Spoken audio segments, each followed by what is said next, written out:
LifeLock, how can I help? The IRS said I filed my return, but I haven't. 1 in 4 tax-paying Americans has paid the price of identity fraud. What do I do? My refund, though. I'm freaking out. Don't worry, I can fix this. LifeLock fixes identity theft guaranteed and gets your money back with up to $3 million in coverage. I'm so relieved. No problem. I'll be with you every step of the way. 1 in 4 was a fraud-paying American. Not anymore. Save up to 40% your first year. Visit LifeLock.com/podcast. Terms apply. Are you a lifelong fan of General Hospital?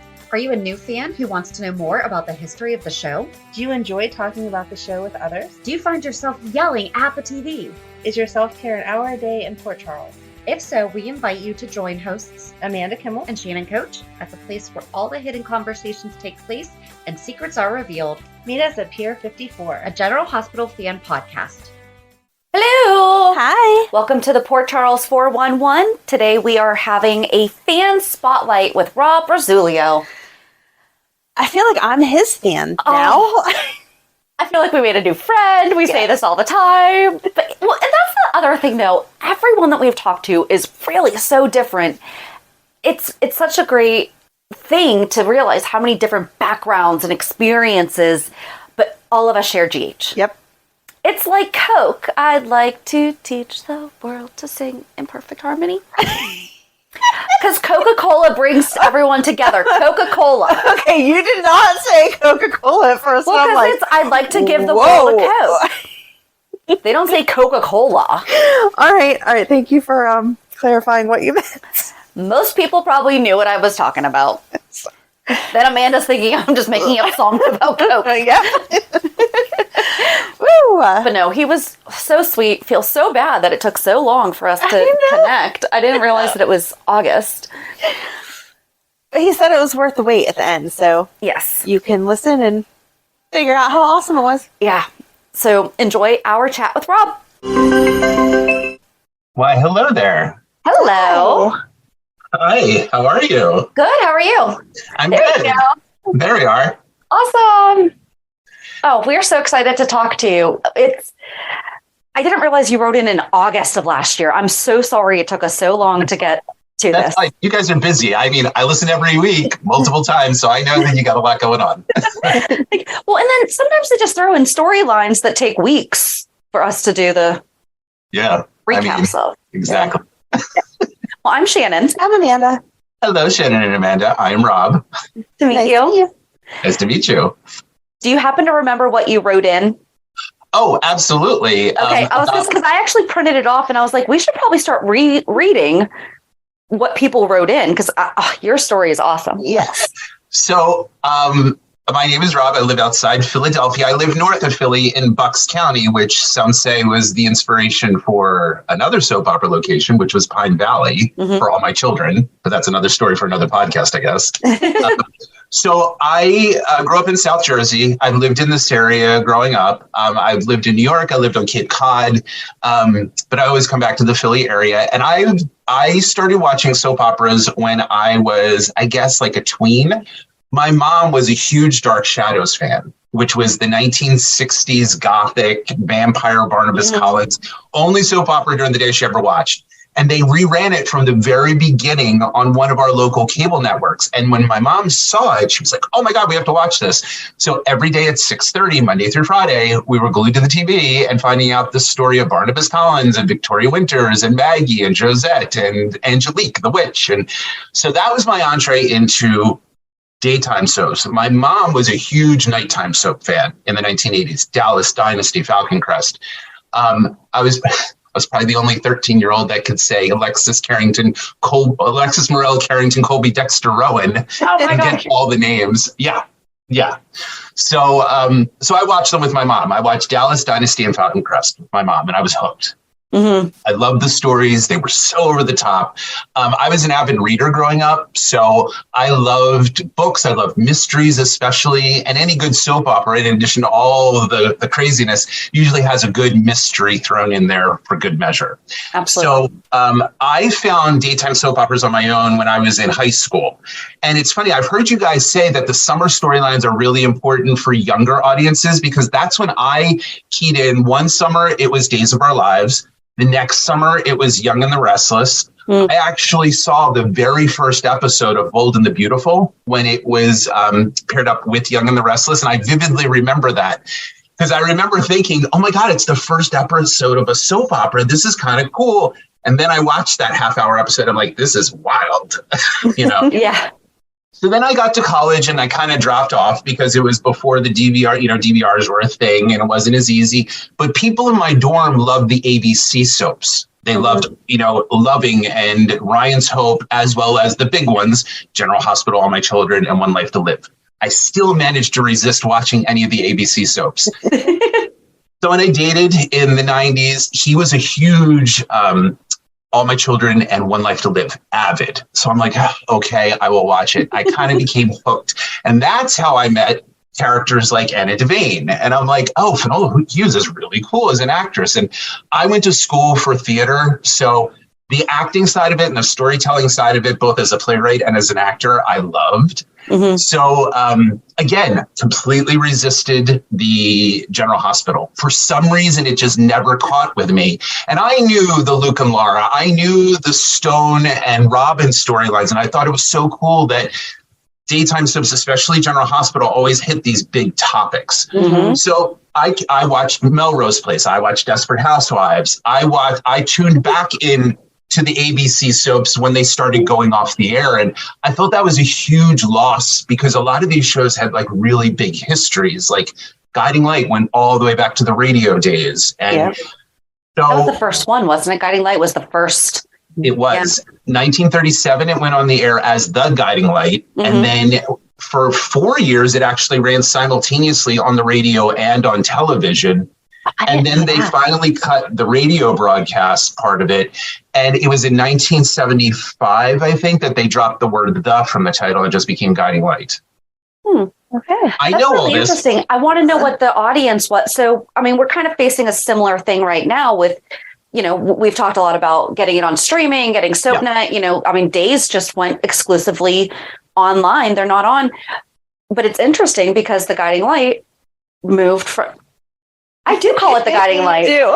I was going to say, I'm like, because that must, I'm not old enough to remember when it was, but that's what you just called it. Anyway, I want to know what their listenership, their audience, how that affected it, because people probably were like, I'm not going to watch it on TV. I only want to listen to it online or listen to it on the radio. And then they had to make the shift. Did they? Yeah, that's the thing. Did they? And they stayed for so long. I think that the same question would be all the Days fans who had to make the shift from NBC to Peacock. Did they follow it or did they abandon it? And, God forbid that were to happen to General Hospital and it were to go on like some streaming service. Of course, I would follow it. I am way too into it now. Yeah. So it was literally the one soap that I had not watched. That and maybe like Guiding Light I had never gotten into. So pandemic rolls around and the first time ever in my life, I had to go to the hospital. Growing up, and to this day, I'm very susceptible to mosquito bites. Not like anaphylactic, I need a shot the way a bee sting is. But if there is a mosquito in the tri-state area, it will find me and it will bite me like 12 times. Oh. So even as a child, my grandmother used to marvel. She's like, I've never seen a child with so many mosquito bites. I'm like, well, that's me. So I got one on my knee in the summer of 2020 at the height of the pandemic, and it was bad. And I scratched it and it broke and then it got infected. And so I had to go to the hospital. And I was nervous because I had never been in the hospital before. And it was during the pandemic. And so there were real strict rules. My husband, if he came to visit me, he would only be allowed in once. He couldn't leave and come back. So it was very isolating. So I was admitted on a Thursday night. Friday, I'm sitting there and, the hospital TVs have like 10 channels and they're not the best. So I'm watching the news and I'm watching the cooking shows afterwards. And all they kept advertising was the nurse's ball, the explosive nurse's ball. Don't miss the nurse's ball. And I'm literally sitting in my bed hooked up to an IV. And I'm like, I guess I'm going to watch the nurse's ball on General Hospital as I lay here in the hospital. I'm like, how's that for irony? So the show starts. My husband comes in like 10 minutes before the episode is over. And I'm like, no. He's like, what? Because I can't stop it. It's not DVR and I can't pause it. I'm like, stop. I'm like, he's like, what are you watching? I'm like, I'll tell you after. He's like, are you watching General Hospital in the hospital? I'm like, yes. So episode ends. And it was the episode, and I guess this is a good episode. I will always remember it was a good episode to come in. It was when Nell slashed Brooklyn's throat backstage. It was when Wiley got kidnapped by Julian. It was when all this stuff was happening. And I was like, well, the advertising lived up to it because now I'm hooked after one episode. And when the episode ended, he's like, what are you doing now? I'm like, I'm setting the DVR at home for General Hospital starting Monday. He's like, are you serious? I'm like, yes, I'm serious. I need to find out what happened to Brooklyn and to baby Wiley. And he's like, oh my God. So then there for a while in that fall, I was teaching a lot virtually because I was a college professor at the time teaching theater, and I've taught film history as well. And if you couldn't tell, me geeking out on TV history. And so I fell behind. So our DVR had like 45 episodes at General Hospital at one point. And so I was watching it like at Christmas time, and they were just doing the Halloween episodes. And, you know, my husband, you know, ever so often he'll walk into the bedroom where I'm watching it on the TV, and he'll say, oh, I heard the General Hospital's been canceled. I'm like, you say that one more time, and that is grounds for divorce. I'm like, period. I'm like, that's not even funny. That's not even funny. So I immediately got hooked. And somewhere in the fall of 2020 and the winter of 21, you know, the algorithm on social media must be working because I probably was Googling Quartermain history or Corinthos General Hospital. And the algorithm, I think, on Instagram picked that up. And you were one of the recommended sites for me to go and see. So I found you guys. I liked you on Spotify, and then I just started listening. And what was really helpful for a newcomer like me was getting all the backstories of all the things. So I was with you through that 3,000 part Alan Quartermain. I was wondering if that's the one that picked up, because you're like Quartermain history. I'm like, it was Alan. No, I came in before Alan Quartermain. I forget what it was, but I would go back and I would look up some of your old podcasts, and I would listen to some of the interviews with cast members and the fan spotlights, and definitely the histories. And even as recently as doing the Sam and Alexis relationship, it seems like a really simple thing, but as you guys pointed out, there's a lot there. Yeah. And there's a lot of other stories that are connected to it. Mm-hmm. But if you're new and you see that dynamic, you're like, oh, I wonder if it's always been that way. And, you know, no, it hasn't. No. Yeah. And definitely try to watch that on YouTube while you can, if it's still there. I heard. I'm kind of questioning, like, I feel like maybe we should take them out of the show notes so that if anyone listens to our podcast can't just like go click and be like, bye-bye. Yeah. Oh, yeah. You know, because like we're advertising them because like the cartel is completely gone now. And I don't think it's because of us. Yeah. But were we also just one more place that someone, if they were really looking for it, could find it? Because we want to give people the credit, but then I'm like, I don't want to also be the reason why I'm giving us a lot of credit right now. I'm sorry. Listen, all the times that you have mentioned things that if the writers are listening, and then I'm sitting there watching it, I'm like, wait a minute. Wasn't that on the podcast? Wasn't that briefly suggested on the podcast? Yeah. So somebody must be listening to it. And if it's not influencing, at least in the writer's room, I'm sure they're like, you know, talking about it.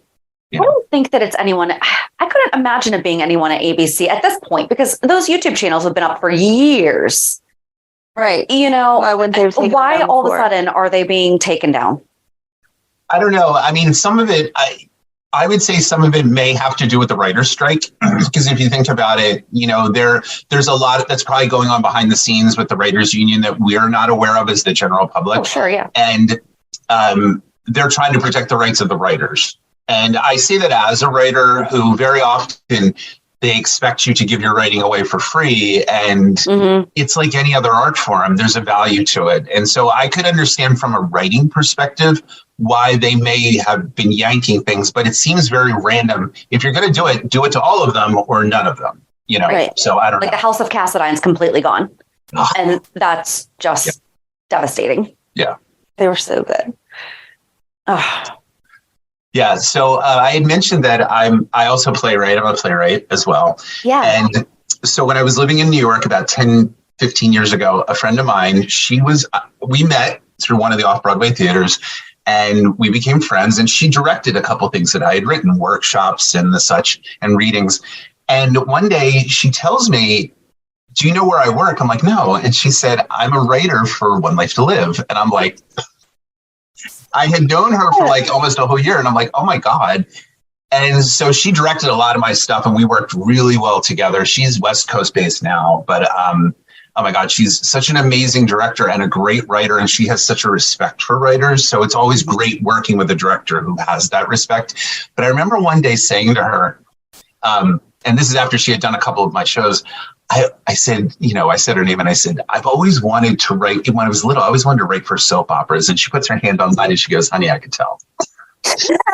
Because my writing often has a mystery or a twist to it, and because that's what I like. That's what I like to see, and that's what I like to write about. So, soap operas have been a big part of my life, daytime and nighttime, probably for as long as I can remember.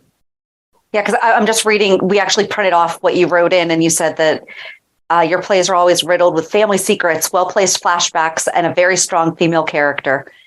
Yeah. So one of my friends who has done a couple of my plays, she very casually one day said in front of a group of people, it's not a Rob Rosiello play unless there's the entire second act is a flashback. And I'm like, fair. That is fair. But like, I just had a play go up last January of 22, and it was centered around this family and this long held secret. And what happens if you don't know the full story? What happens if you only know part of the story? And when the rest of it comes out, it totally shifts your perspective on everything. Mm-hmm. This fall in Philadelphia, I have a show called, it's getting its stage premiere, called The Broken Hollow Banshee. And it's the ghost story of a woman in 1955 who inherits an estate. And that estate is haunted by a banshee that has chased this family for centuries. And that's how I know about the history of Guiding Light. This play was originally written as a radio drama in 4 parts, and it was done over the course of a month back in the fall of 21.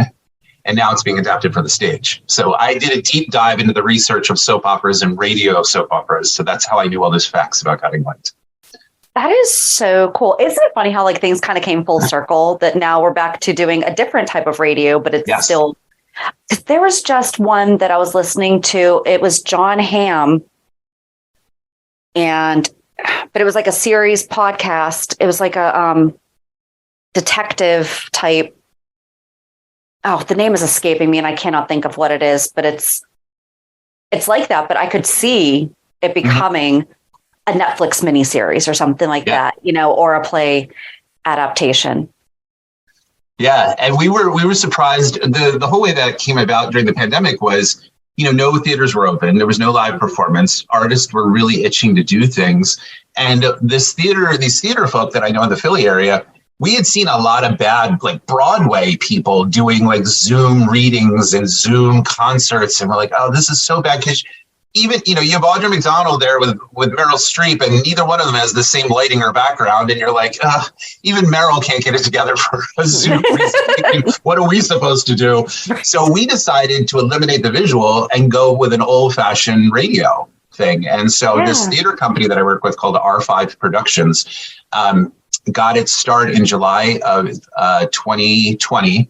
And since then, we've done 13 productions. 4 of them have been original works of mine. And some of them were full length, and then like Broken Hollow Banshee was written as a 4-part serial. And every episode had a name, every episode had a cliffhanger at the end. So all of those years of watching soap operas finally came in handy. You can learn things from soaps. You absolutely can. So are we able to find those online, or is it just like on a website? R5 Productions, and that it has its own YouTube channel with all of the material on it. And then there's also the same thing, R5 Productions website. You get a link to all of the archive shows. Cool. Yes. We'll put that in the show notes, and it hopefully won't get taken down because you guys have the rights. Yes, exactly. So, General Hospital, it was funny. I was trying to think of what would I talk about once I got done talking about me and like what got me here as far as the show goes. My favorite character when I grow up, I want to be Ava Jerome. There are clips that Ava, especially when she's with Nicholas before he disappeared, there were clips that I would just like record on my phone and I would send to a friend of mine and be like, this is who I want to be when I grow up. My favorite, I think, was when she had Esme cornered with Nicholas, and Esme said something about Kiki and Avery, and Ava got right up in her face and said, I want you to keep my daughter's names out of your mouth or you will regret the day you first drew breath. And I'm like, there she is. Yeah.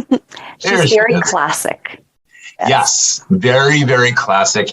And Mara West, I think she would be one of the people that if I met in real life, I probably would geek out a little bit because she's so, as an actor, skilled at the subtle and isn't afraid to be a little over the top. And then she can pull it in. And then I've watched the Kiki clips, like when she had to go, like that clip when she had to go identify Kiki. I watched that once and I was like, I know. Yeah.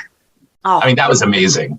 And she did not win an award for that. You know, just like Willow didn't win one when she found out about her baby. Yeah. I mean, so I've never really watched any other soaps. I'm sure those other people did great, but how did they top some of the things that people have not won for? You know, it's like, yeah, that was heartbreaking. Yeah, watching Ava.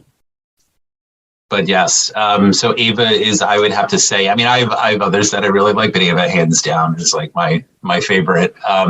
Again, strong woman, independent woman, has amazing flaws, but still, like, you root for Ava. Hands down, like I'm always pulling for Ava. My favorite couple is Spencer and Trina. I have 2 episodes that I saved on my DVR. Epiphany's funeral, which I thought was really amazing. And when they got off the island, when they got out of Greenland, that moment when Trina realizes that Spencer is alive and she ran to him and jumped. And I know the word iconic is used all the time now, but in my opinion, that is an iconic General Hospital moment that for as long as the show lives and beyond, that moment should become like one. It's like the Luke and Laura walking out from the church moment, the Stone and Robin moments. You know, I think that's right up there with that. Just that jump in his arms. I was like, oh. That would be such a good poll to do. Yes.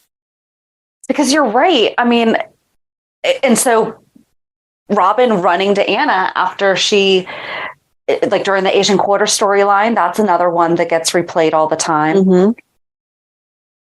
Oh, I like the one that. where Elizabeth Taylor curses Luke and Laura. I've seen that like a bazillion times, and I'm a huge Elizabeth Taylor fan. So, it was funny. Even when Elizabeth Taylor was on it, I'm like, okay, it can't be horrible if Elizabeth Taylor was on it because she asked to be on it. Right? I was like, can you please put me on the show? And now we have Helena. And, all right. So since you broached the name of Helena, all I keep thinking every time Helena's name comes up, her ghost comes back, I'm like, could somebody please look at that flash drive and see on the end of it, Laura, come on. I know there's a night where you're not doing anything and there's nothing on TV. Just pop that puppy on a computer so we can maybe see what nobody bothered to look at. Yes, I absolutely agree. Yeah. Every so often, I'm like, well, what about the flash drive? I'm like, what about the flash drive? Well, now hold it. But if it was on the Haunted Star, did anyone, if they didn't take it out of the TV, that felt like old school, like elementary school when they would wheel in the cart with the TV on it. Yep. But if they didn't take that off the Haunted Star, it now went boom. Well, I would imagine Laura would still have it. And that's what I would like to imagine is that Laura took it out or someone gave it to Laura and it's like at the bottom of a purse somewhere. She'd be looking for keys or something or her phone and be like, oh, what's this? Poop. Oh, that's what I forgot to watch, They should have it in the desk drawer and have Esme find it and watch it. And there'd be some big secret there that Esme can use to get them off her back. Or that's the moment that we see the real Esme come back. Because I'm waiting for that. I am waiting for that moment when the real Esme comes back and to see that look. There you go. Yeah. I don't know if I'm looking forward to that. I just feel bad for her at this point, though. I know it has to happen. I would just feel really bad. I almost, and I'm not saying I do, but I almost kind of like the character. Now, it's almost like it is two different characters. Mm-hmm. It almost is like it's two different characters.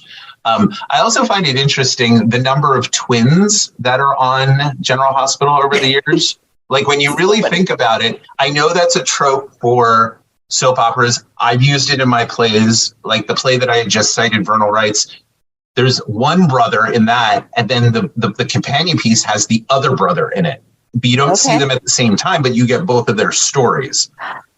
So I've always been fascinated with twins, and General Hospital has not disappointed in the number of twins that constantly pop up. Willow and Nell, Yes. Alex and Anna, Drew and Jason.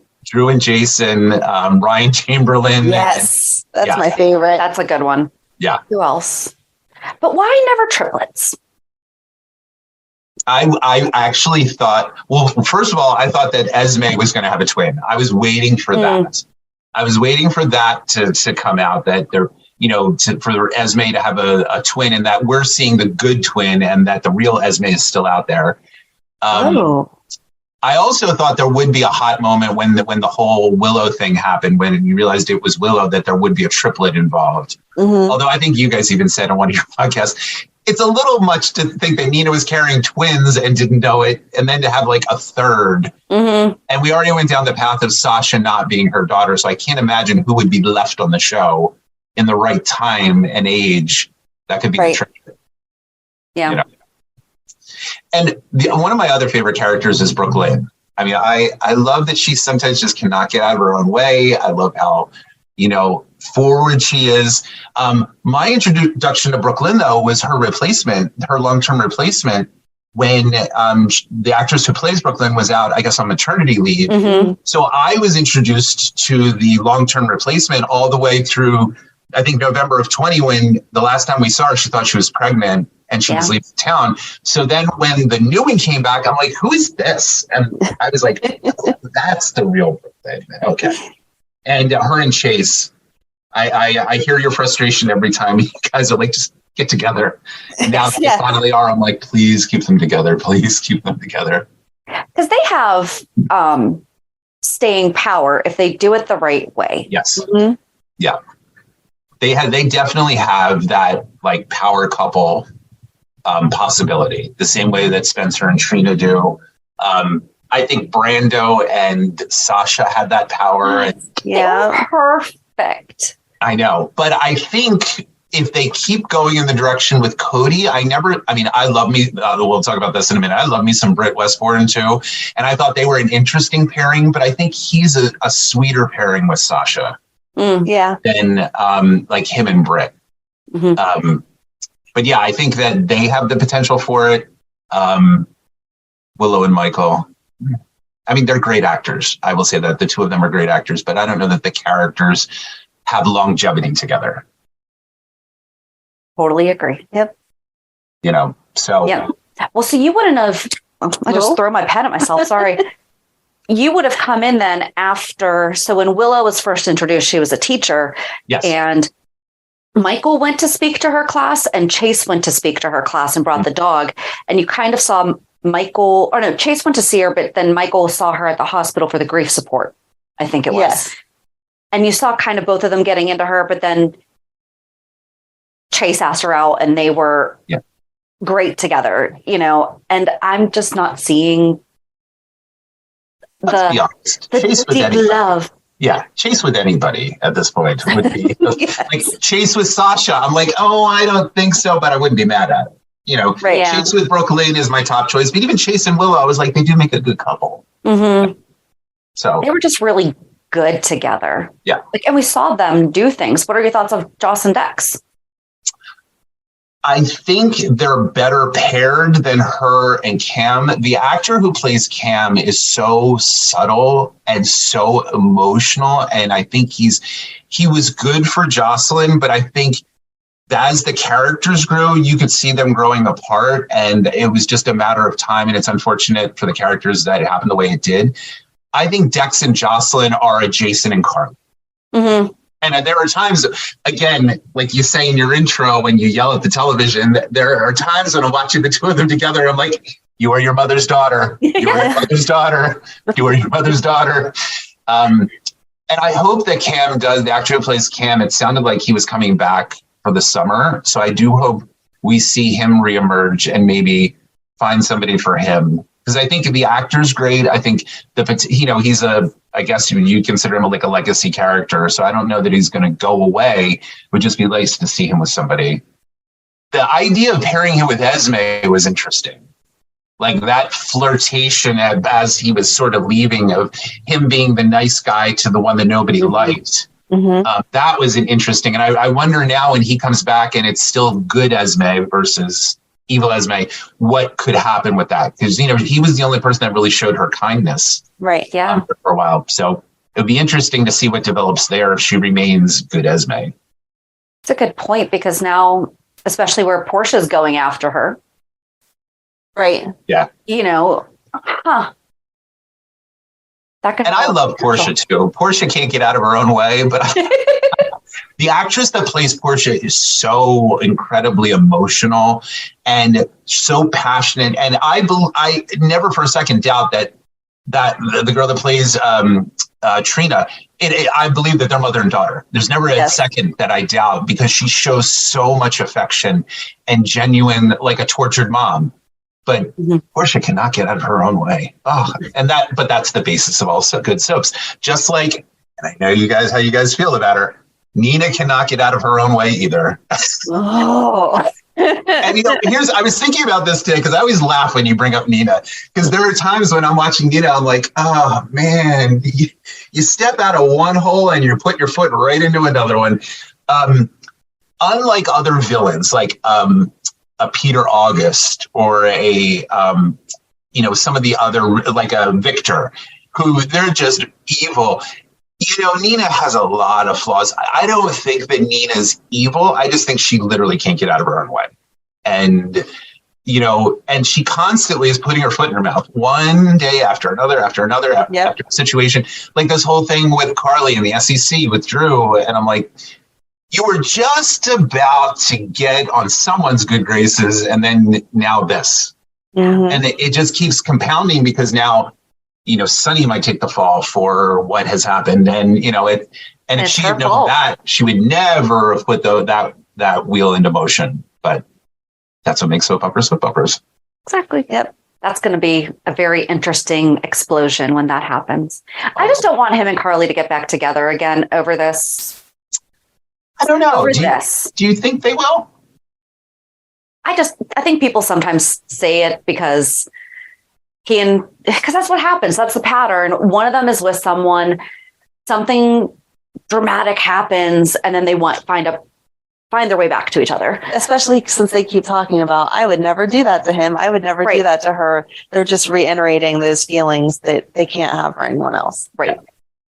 I could see him walking away from Nina quicker than I could see her walking away from Drew, unless Drew did something really dire with the SEC that really, and then, then there's the idea that Jason's still floating around out there somewhere, because, the two of you and I and everyone probably listening to this know, Jason Morgan is not dead in some tunnel in the Greek islands. He is somewhere waiting for some pivotal moment to return, just like I'm waiting for Lulu to show up while Sam and Dante are getting lovey-dovey one day by the pool. Oh, he mentioned something about that this week, about how when he came back from the WSB, he had nobody or something like that. And I'm like, yes, you did. You divorced her.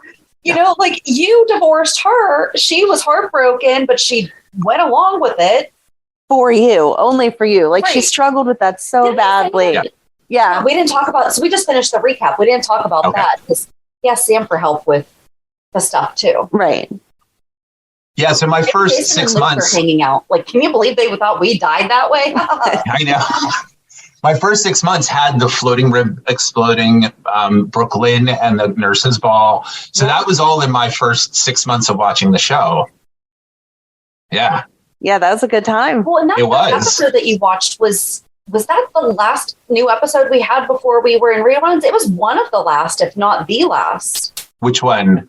The one where her neck was slashed. I think I don't know. That was the last new episode that we had before the pandemic. We had to start watching all the It might have been because what happened was I watched that first episode in the hospital. Then I DVR'd a bunch. And so I had this backlog. So I might have started looking at some of them and be like, these are reruns. These aren't picking up. I might have found where the one picked up eventually, which makes me wonder. And I know you guys had talked about it, I think, last week, where they are right now with their stockpile as far as episodes. I would love to. I don't know that. No, I would love to know as well, because I'm trying to do the math. I'm like, okay, when did the writers' strike start? How many episodes have we seen? That sort of thing. I thought you were going to have some insider info of how writing works that way. Nope. Sorry to disappoint. Yeah, you're fine. No, I think it was the beginning. It was the beginning of May. I think it was either the 2nd or the 3rd is the day that. So we're 6 weeks in. Yep, we are. And I do you had mentioned, I do like the idea of cutting it to 4 days a week to maybe slow the roll a little bit. And I don't know how you all are affected out there, but it seems like every time someone in Washington sneezes, there's a preempt. Yep. And I DVR it from ABC. And there have been many days where I'm like, I need to go to Hulu anyway to watch it. Yeah. Or I'll get 20 minutes into the episode and they'll do that special news countdown. And I'm like, oh. Yeah. We literally just talked about that because we have so many different ways to get information now. There's zero reason, unless it's a national emergency. Right. Yeah. That, the pandemic, that was a good reason for it to be preempted and everything. Yes. Yes. But there was one day where it was someone was coming out of a courthouse and to make a statement. And it was I could tune in an hour from now and watch that on the news if I wanted to. Right. Yeah. I think they preempted when Queen Elizabeth died. And that's I get that one. Historic moment. That's. I'm very interested to now begin maybe to explore, was it Port Charles or Night Shift? You said that the first season is out and available to watch. Was it Night Shift? Or Port Charles. Night Shift is on DVD, and I found season 2 on YouTube. I hope they didn't take that down. To check to see if it's even still there. Yeah, Night Shift 1 was on DVD that you can buy off of eBay for $5. Oh, okay. But I don't think that they ever put number 2 out as a DVD set. See, I agree with you guys. I don't know why, with everything that's on Disney Plus, and you can go on Hulu and watch past seasons of all the shows that were on ABC, right? Like Nashville and Abbott Elementary and Blackish, which I loved. So why won't they just put up all of Night Shift or all of Port Charles and binge? And wasn't Night Shift the one that had the vampire storylines and that was Port Charles? That was Port Charles. See, I think I would have liked that because it would have been a nod back to my old Dark Shadows days, because I did love that. And I also love on the show, and this goes back to my soap opera watching, when they bring a character back that's not been on for a while, and it might be someone like when Heather Weber came on. I did not know who Heather Weber was. Robin Matson. No, I didn't. Oh, so when Heather Weber came on and I saw Olivia's reaction, that alone told me, oh, this is no good and this is going to be amazing.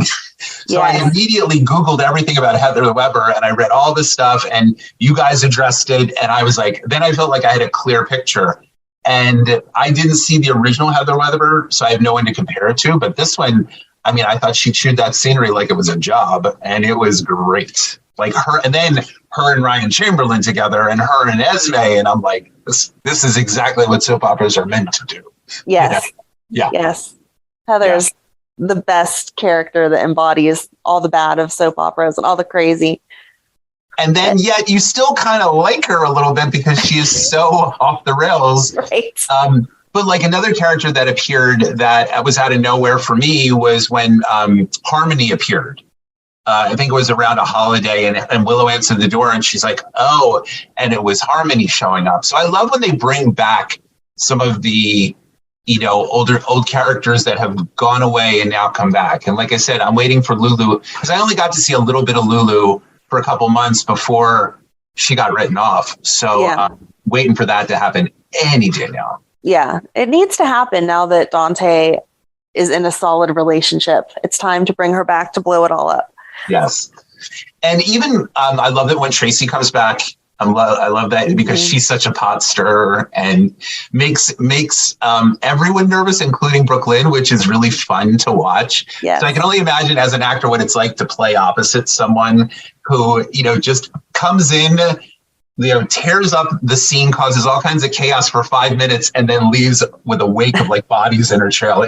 It's amazing. And the one-liners that she delivers are really, they're amazing. Whoever writes for her, see, and this is what we asked somebody one time, because it's not, and maybe you as a writer could answer at least that perspective of this. They have different people writing for the same character. I feel like you should have the same person writing for them because they know that character. I mean, sometimes the way it was described to me by my friend who wrote it, she said that the turnaround time is so fast. And you're given like an episode and you're given an outline, and she said she literally locks herself away to write this. So you're continuing the story that someone else has told, capturing the voice and everything. Every show has what she called the Bible, which is the entire story of the show and all the characters that you study and study. So she said it's a very intensive, very fast process. So I also found it interesting that they get like maybe one rehearsal and then it's one take and they move on to the next. Because I come from a theater background where you spend 6 weeks, 8 weeks rehearsing something and then, perform it live. But it's interesting that some of these amazing performances are with one rehearsal, with they your used co-stars. to get more. Do you ever listen to Stephen Bradford's podcast? No. I've stopped listening to it as much for absolutely no reason other than I listen to a lot of stuff. Yes. But they talk about that because I guess back in the 90s, they were able to do more than one take and things like that. But now it's very, very, very uncommon. And I guess that they had a big name, as I think I figured out who it was, but they had a big movie star, TV star come, and they just couldn't get the hang of it. Oh.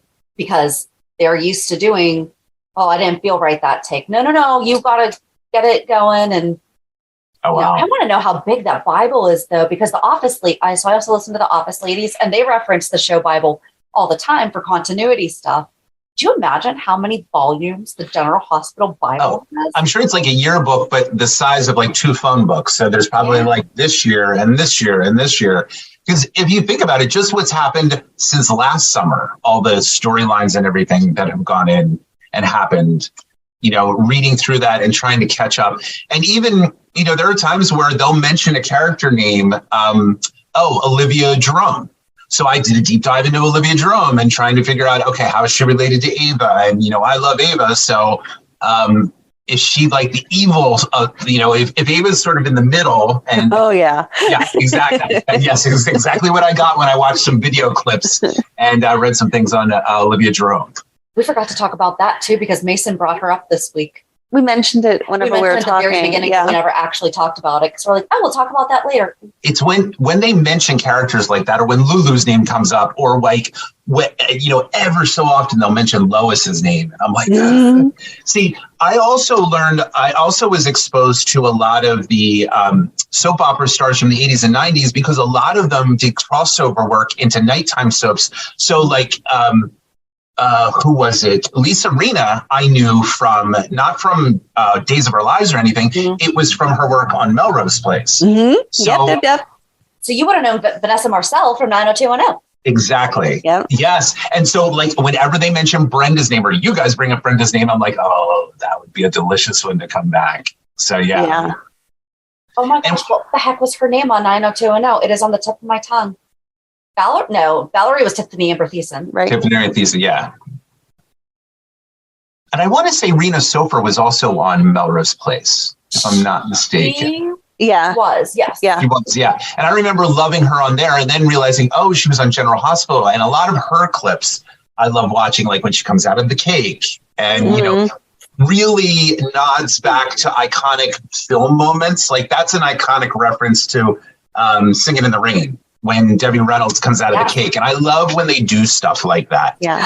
When they replicate So things you like that. connect with me when I'm like, that's like this movie. And she's like, I don't know what you're talking about. Yes, I a lot of times I listen to you guys in the car or on the train going to work, and they'll be like, I'll hear you say something like that. And I'm sitting there nodding, looking probably like an idiot, like I'm sitting there and nodding. I'm like, yep, that's right, yep. Yeah, but I do that a lot. I'm like, I wonder if that was an intentional nod to XYZ, you know? Yeah. Like the time Valentine snapped the necklace, that has to be a tie. A Pretty Woman. Yes. Pretty Woman. He was in it. He did it. Like, come on. There's no way that wasn't. And that was a spontaneous moment in, like you said, in Pretty Woman as well. That wasn't a scripted. So Julia Roberts' reaction was an honest, like, giggle and, nervous laugh. Yeah. I had also written you guys, I think a while ago, with a link to the full movie version of, and I have it written down here. It was Finola Hughes, John James from Dynasty, and Susan Lucci, 1987's Haunted by Her Past. It was a made-for-TV movie. And, what was it? Susan Lucci played a newlywed, and I think she was married to John James. And she inherits this, like, beautiful old mirror. And she starts seeing the vision of this woman in the mirror who is Finola Hughes. And Finola Hughes plays this ghost who begins haunting her and starting to possess her. And what you learn, and I won't give it away, is that Susan Lucci is somehow connected to Finola Hughes. So I remember seeing that when I was in like high school and being like, this is exactly my type of movie, very campy, soap opera stars from both daytime and nighttime. Mm-hmm. And the story had this like weird twist to it, which I loved. But Haunted by Her Past from 1987. I just found the email. Yes. Yeah. Because you referenced me once and you're like, one of our fans sent us a whole movie. I'm like, that would be that. The link, that would be me. Yes. Oh, we're going to have to watch that. Okay. Absolutely. So I'm going to snooze that to tomorrow so that it pops back up. So I also wanted to give, I almost emailed you guys in the fall, but I was hoping that I would eventually get to talk to you and meet you about this. So when you do your reality check, when I was directing a play in the fall in Philly called Agnes of God. And it's a stage version of the movie Agnes of God with Jane Fonda, Meg Tilly, and Anne Bancroft from 1985. The play is from like the late 70s, and it's about a nun who is accused of killing a baby that was born to her in a convent that was cloistered. So the question is, was it a miracle that this nun had a baby? And if yes, then why is it so hard for us to believe when 2,000 years ago, we base an entire religion on that concept? Okay. And it's the idea of religion, modern day, and the idea of miracles. So it's a very heavy topic, and it's 3 women. So I was directing it in Philly with 2 women that I've worked with before and a young lady from one of the local colleges. And it was very intense. There were times where the rehearsals would get really intense. And as an actor, I've learned over the years that you spend hours and days and weeks getting into character, but no one in all of my theatrical training and all of the shows I've ever done have ever prepared you to get out of character. And it's a very difficult thing. Sometimes you spend all this time and you get in the headset of the character to leave it at the door when you go home, especially if it's highly charged emotionally. It can mess with your mind a little bit, and no one ever talks about that. So I started talking about it when I would direct heavier shows like The Laramie Project, which it's an important show to tell, but it's a very intense topic. So I would do these check-ins with the actors. We would sit around and I would check in with them after the show. And with Agnes of God, I anticipated this because it's about a child dying and a nun being accused of all these things. And so I said to my cast, not knowing that this was the reference, I would say to them at the end of every rehearsal, we'll set 10 minutes aside for something called reality check. And we'll check in and tell one good thing that happened today prior to rehearsal. And I said, the purpose of this is to get you out of the rehearsal mindset for those last 10 minutes. And so I would give notes. They would write down the notes, and then I would literally sit on the edge of the stage every night, and I would say, do reality check.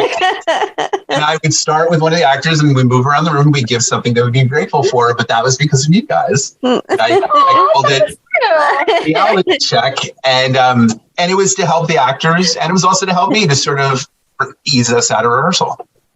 You're being quoted. Thank you. That was totally random, but she did that It one time.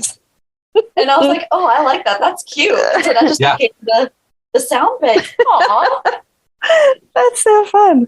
Yes. What a great tool, though, for you to use, too, to reference something before rehearsal to kind of ground them, to bring them back to reality.